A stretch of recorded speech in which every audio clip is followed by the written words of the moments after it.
What's up guys, Sagi here, and welcome to another Tech Gear Talk. Today we're going to check out the Sony A6100. With the A6400 being so popular, then the release of the A6600 as the flagship, wasn't really sure that there was room for another model in this line. So let's take a look and see if the feature set at this price point would make sense for you. The A6100 looks pretty much exactly like the A6400 at first glance, but currently it's priced at right under $600, which is $300 less. I've been using the A61, 64, and 6600 for the past few months, so I'll cover what I liked and what I didn't like about the A6100, and I'll also put it in context. I'm gonna very quickly go over some overall key features in case you're just starting your research, and feel free to skip around if there's a particular section that you're interested in by using the timestamps in the description. Now, the A6100 has a 24 megapixel APS-C CMOS sensor and the Bionz X image processor, which helps with operating speed, performance, and overall image quality. It uses a hybrid autofocus system with 425 phase and contrast detection points, with real-time autofocus for stills and impressive subject tracking. It has a 3-inch 921,000 dot flip LCD screen, and it can internally record at up to 4K 30 420 and externally at 422. There's also an entry-level 1.44 million dot OLED electronic viewfinder. It can shoot continuously at up to 11 frames per second and has an expandable ISO of up to 51,200. And finally, we have a built-in flash and an external mic input for better audio. All right, now that we're done with the specs, let's dive in deeper and talk about how these features will actually impact your real-life use. I want to start out by talking about the sensor and the processor. And as a quick reminder, if you want to just go right ahead and skip to like the autofocus section or image quality, or you want to hear the audio test, there are links in the description. The A6100 is the official replacement for the older A6000, and it uses the same 24 megapixel APS-C sensor. And with a price point of $600, Sony put it in direct competition with something like the Canon M50. So back to the A6100, even though at a first glance it looks like the A6000 or even the A6400, there are a number of meaningful differences. Even though we are seeing an older sensor, we will notice improved image quality and low light performance based on the newer and more powerful processor. This is an excellent option if you're shooting portraits or landscape.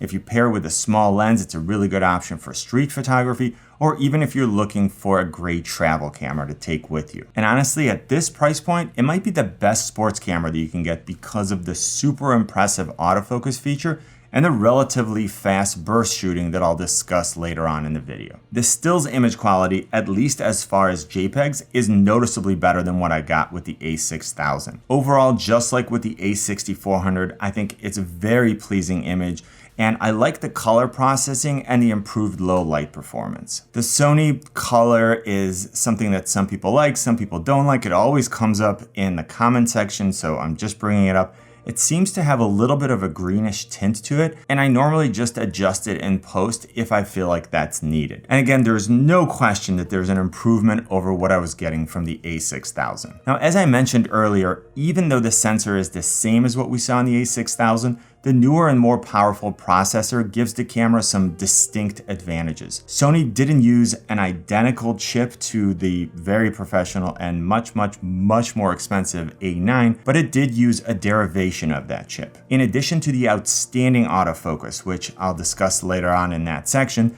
the A6100 is more responsive and less laggy than the A6000. So when you're actually using it, basic operations like going from shooting to previewing images and video, and just going in and out of menu or selecting different features and settings are going to feel faster. Something else that I was super impressed with at this price point is that there is no 30-minute record limit.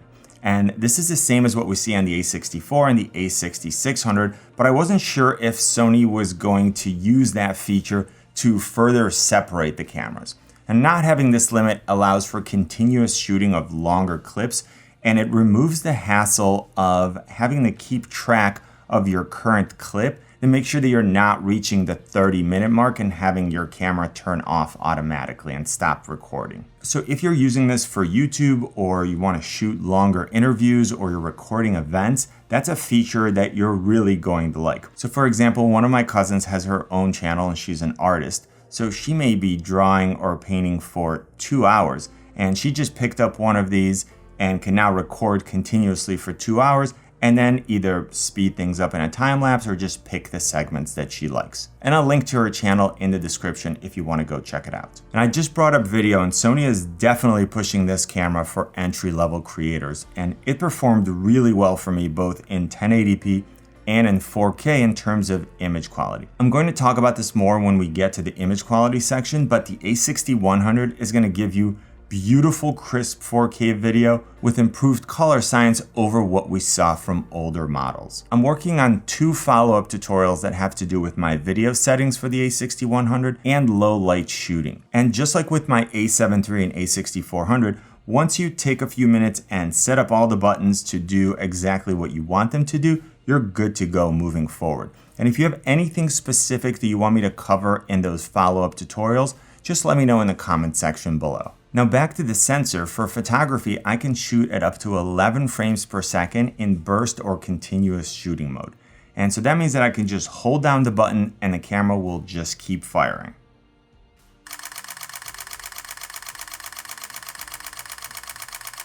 I love this part.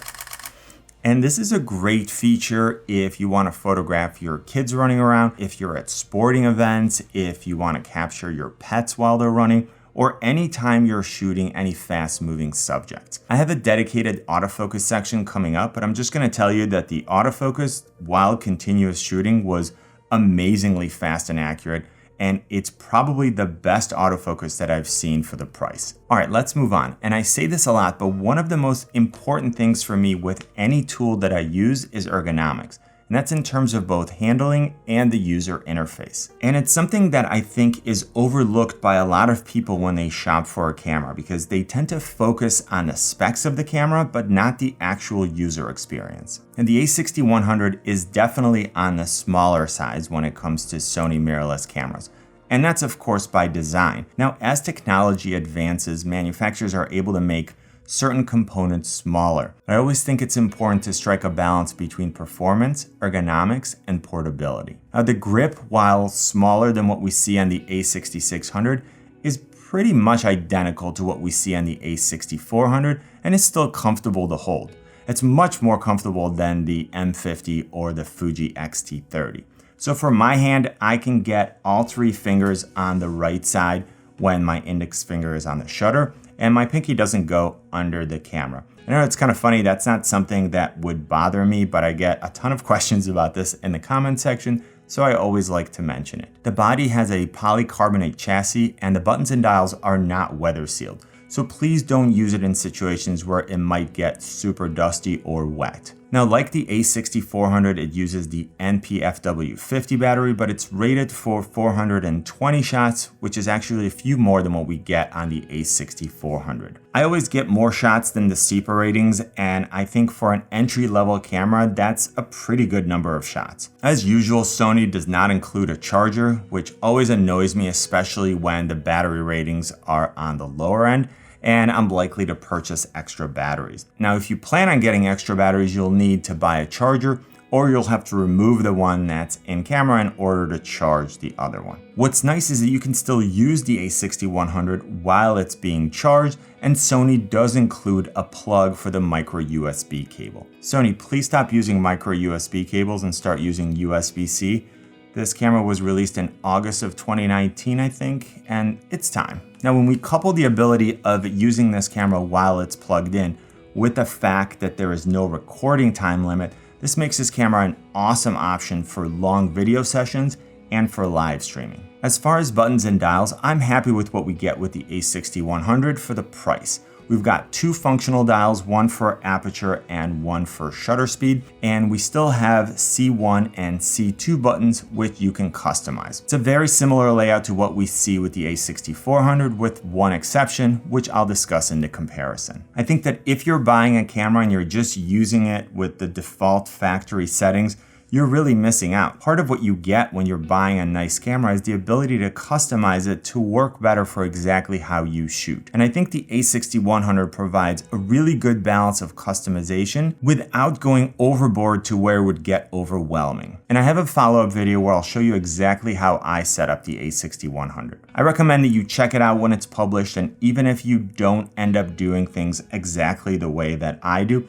it will give you some great ideas and you can just pick the ones that work best for how you shoot. Moving on the left side, we have this little barn door with a micro USB port, an HDMI out, and a 3.5mm input jack. Just like with my A6400, I like the design of this door a lot better than the little flippy rubbery things that I have on my A7 III, which always get in the way once I have them open. Now moving on to the bottom of the camera, we'll see that we have the battery compartment and the SD card slot. And I like the placement of this compartment because the 1/4-20 is offset to the left of the camera, so you can switch out batteries and remove the SD card without having to take the camera off of a tripod or to remove the quick release plate. Now the viewfinder is a lower end model than what we saw on the A64 and A6600. We get a 1.44 OLED EVF instead of the 2.39 million dot that we get on the higher end models. So far I've given the A6100 really high marks as far as ergonomics, just like the higher end models. But unfortunately it's going to receive some of the same criticisms, namely the menu and the settings.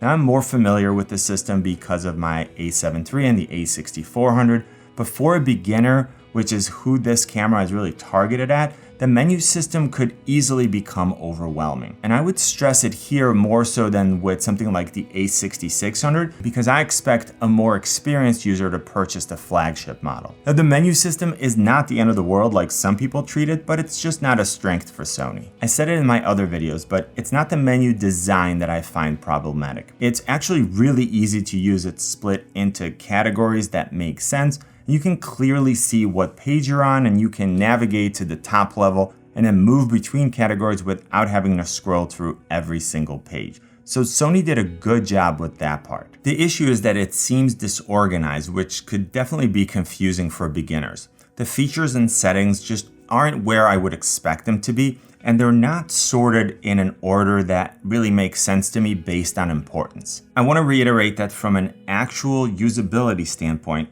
it's easy to navigate and move around if you know exactly what you're looking for, but expect to do some searching in the beginning. And the A6100 does offer a customized function menu, which is similar to Nikon's iMenu and Fuji's Quick Menu. You can select up to 12 settings and you can bring the menu up by clicking the function button on the back. Now I'll post a few tutorials that will show you how I customize the settings, and the good thing is that once you set the camera up for just how you want it to work, you pretty much never interact with the main menu. Next, I want to talk about resolution, frame rates, and image quality. So for stills, the A6100 has a maximum resolution of 6000 by 4000, which is absolutely plenty for what most people using this type of camera would ever need, unless you're really planning on printing something huge. It can of course shoot both JPEG and RAW, so you can decide just how much information you want to capture depending on what you plan on doing with the images in post-production. And I normally have it set to shoot both JPEG and RAW, so that way I have the JPEGs for a quick post, like if I want to put it on social media, and then I have the raw image if I want to do some more advanced editing. The image quality for stills is fantastic for a $600 camera, and I found that my images were sharp, with pretty good dynamic range and very, very good low light performance. JPEG noise reduction is outstanding for a camera under $600, and the Sony colors are improving with every iteration, specifically for skin tones. It still has a little of that Sony look, which I happen to like, but if you're coming from Canon or Fuji, it's gonna look slightly cool to you, and you might find that the blues or greens are a little boosted. Now, I always mention that there is definitely an element of personal preference there, and I'm just sharing my impressions, and of course, any of this can be easily adjusted in post. For video, if you're shooting in NTSC, the A6100 can record 4K at 24 and 30 frames per second, and then Full HD or 1080p at 24, 30, 60, and 120 frames per second.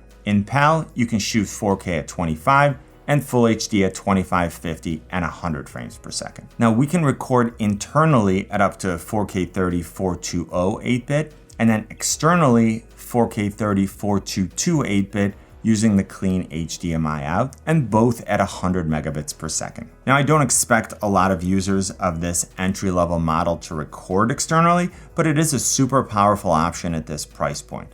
Now, just like with the higher end models, if you're shooting at 4K 24, then the footage is oversampled from 6K, which, like I always say, renders beautiful details. The 4K footage from this camera is really nice and crisp, and we're using the full width of the sensor here, and there's no pixel binning. Now, if you're shooting at 4K 30, then there is a 1.2x crop.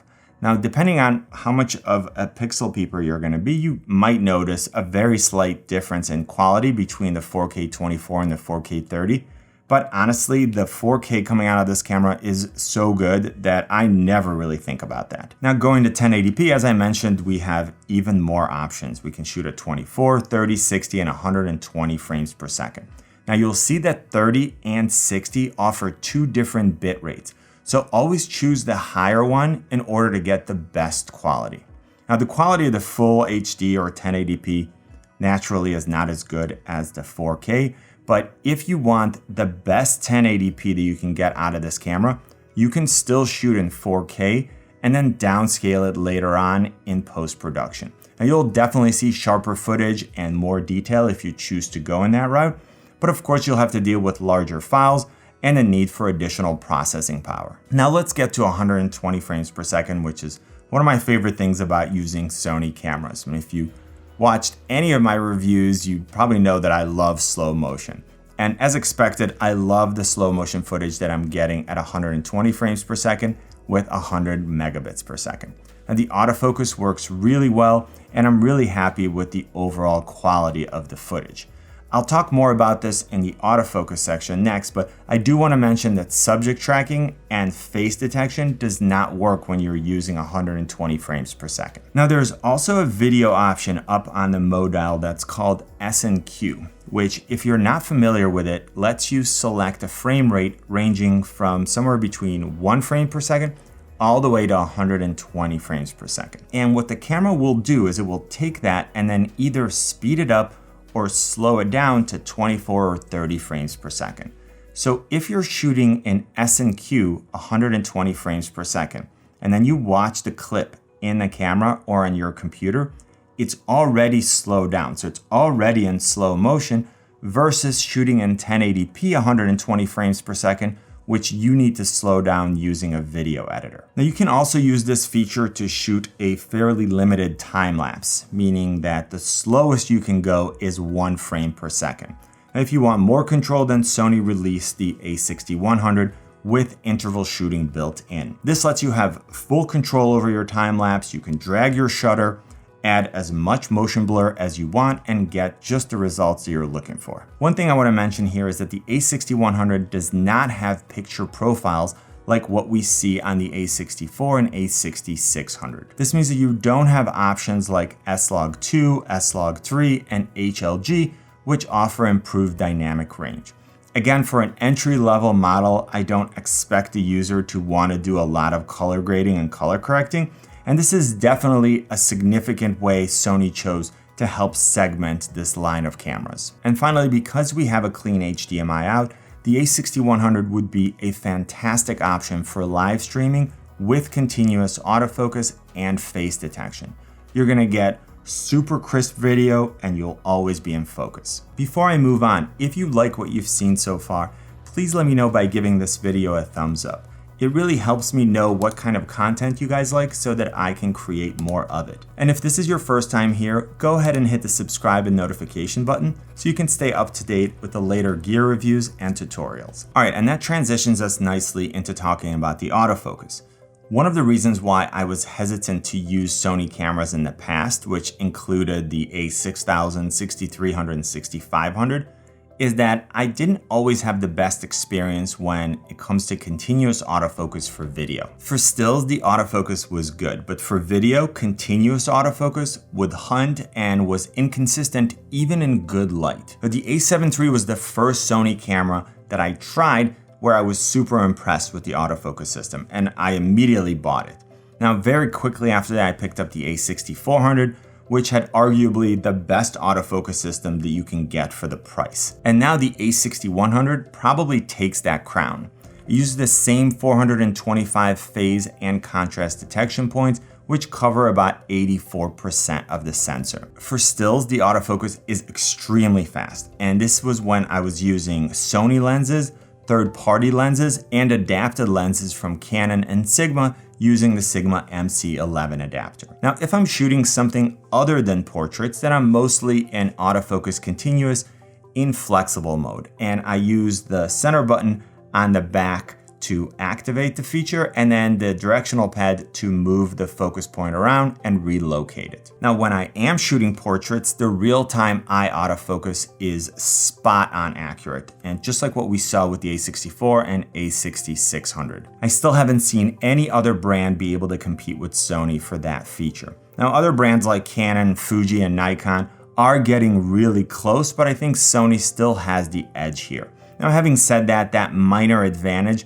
might or might not make a big difference for you for how you shoot, but I'm just being fair here. Now that means that you can just turn this feature on, set your A6100 to continuous autofocus, then use wide focus mode, and it will automatically detect a face and then lock onto the eye. And it's so accurate and so fast that when I go back to using another camera that doesn't have eye autofocus, then I have to get used to focusing and recomposing, or I have to move the autofocus around, and then I really notice how much more work that is.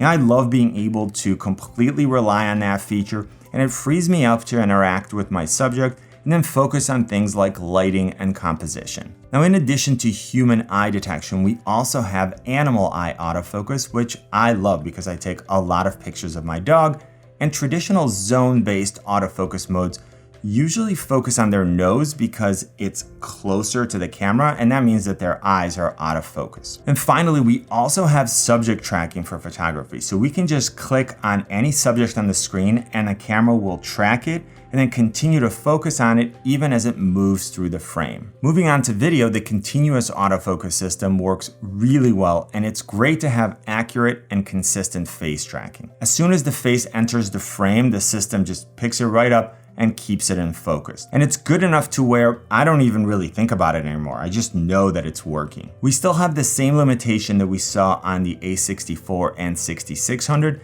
and the A7 III. If you use an external recorder and you're shooting in 4K, then you'll see that your face detection no longer works. And for some reason, Sony disabled this feature in both 4K 24 and 4K 30, which is a little frustrating. So if you want to use an external monitor, you have to disable internal recording and then record externally in order to get face tracking to work. Now, as far as the autofocus settings, Sony can be a little bit confusing, especially for beginners. There are a lot of options, and at first glance, you might think that there is some overlap. But once you dive deep into the settings and then you figure out which one works for the exact situation that you're in, it works incredibly well. I'm going to do a follow-up video where I discuss autofocus because I think there's too much to cover to include it in this video. And I really like the flexibility of being able to control how much of a change the camera needs to notice before it starts to shift focus. And then on top of that, especially for video, how fast or slow it's going to rack focus. And we also have the ability to use subject tracking for video. So we can select a subject by clicking it on the screen, and the A6100 will follow it and keep track of it as it moves through the frame, and even as it moves closer and farther away from the camera. As far as pure functionality, subject tracking is extremely fast and accurate, but I do wish that I could activate it using the buttons and dials on the back in addition to the tap functionality. And one thing I wanted to mention has to do with adapted lenses. And I shoot a lot with Canon cameras, so I have a ton of really nice Canon glass. So I used my Sigma MC11 adapter, which worked beautifully for me with both Canon and Canon mount Sigma lenses for stills. The autofocus was extremely fast and the images were super sharp.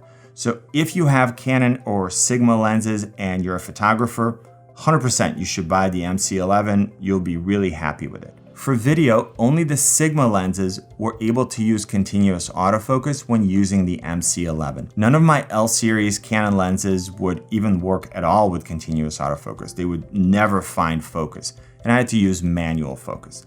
Now, I've seen that you can sort of get this to work with the Metabones Mark V, but it's pretty inconsistent, and I still need to grab one and try it out on all three cameras, then I'll do a video and share my results with you. Now, of course, none of this matters if you're just gonna buy E-mount, Sigma, or whatever brand lenses. But if you already have a bunch of lenses and you are gonna buy this body and hope to adapt them, I just wanted you to know what it can and can't do. All right, so to recap my opinion about the A6100 autofocus, for both stills and video, it's super fast and accurate. All right, so let's move on to lens options for the A6100, because I think a lot of people forget to look at this part when they're shopping for a camera. When I test cameras, I like to use a variety of lenses at different price points to help give you a true feel of what you should expect. So I used the Sony 16 to 50, 3.5 to 5.6, which comes with Sony's optical image stabilization. Now, this is an inexpensive lens and it's super small, which makes this setup a perfect travel camera. If you're starting out, this is the lens that you want to use when you're getting to know your new A6100. It's a medium zoom lens with a nice focal range, so you can get wide shots and still zoom in for tighter framing when you want to.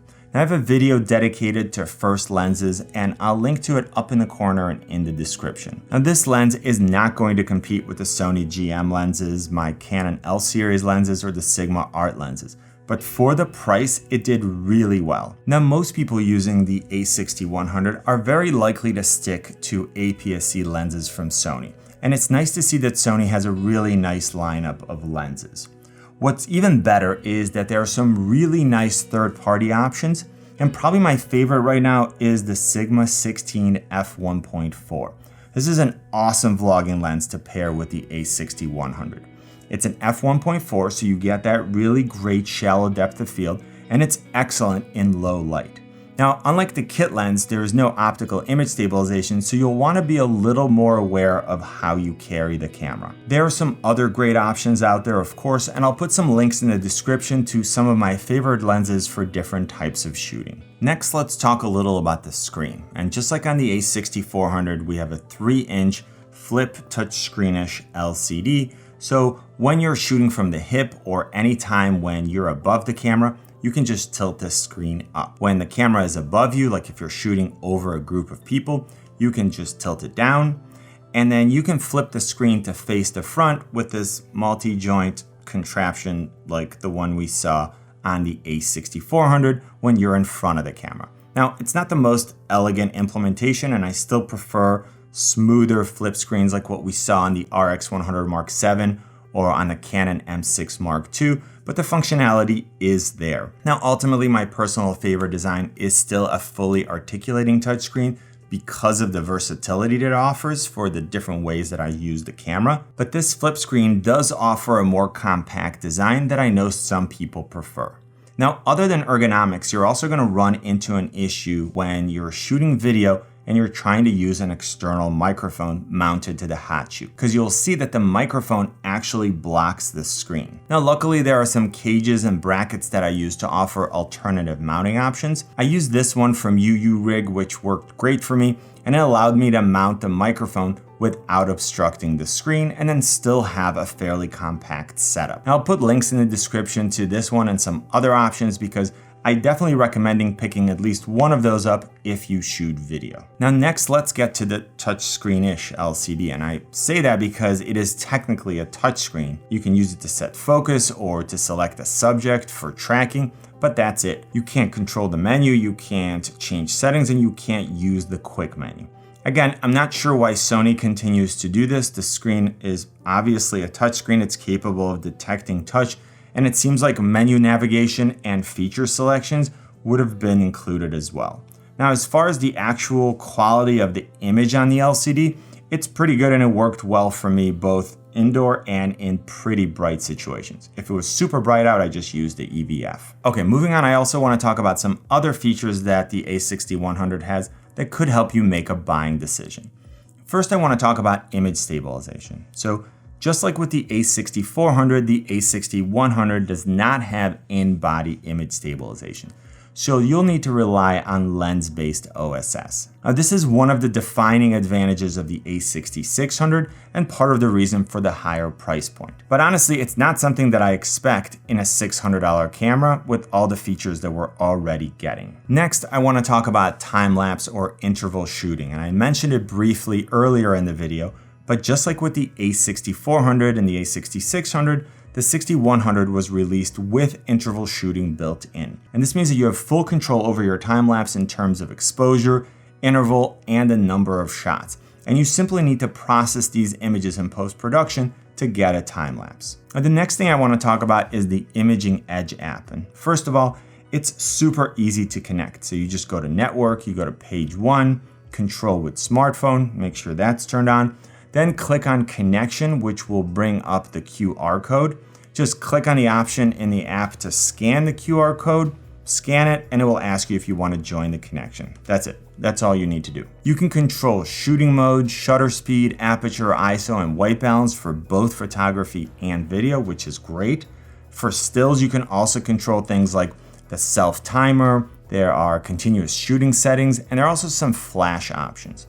Now for video, you can adjust your frame rate, select movie formats, and you can start and stop recording. There is a bit of a lag like with most of these systems, but it's definitely usable if you're just using it for framing, and it's nice not to have to be tethered to your camera. What is disappointing is that just like with all the other models, you still can't see or set your focus mode or zone. So you have no idea what autofocus mode the camera is in, and you can't change or select it. For what I would want to do, this makes the app not that great. And the only thing that I would really see myself using it for while I'm shooting video is framing.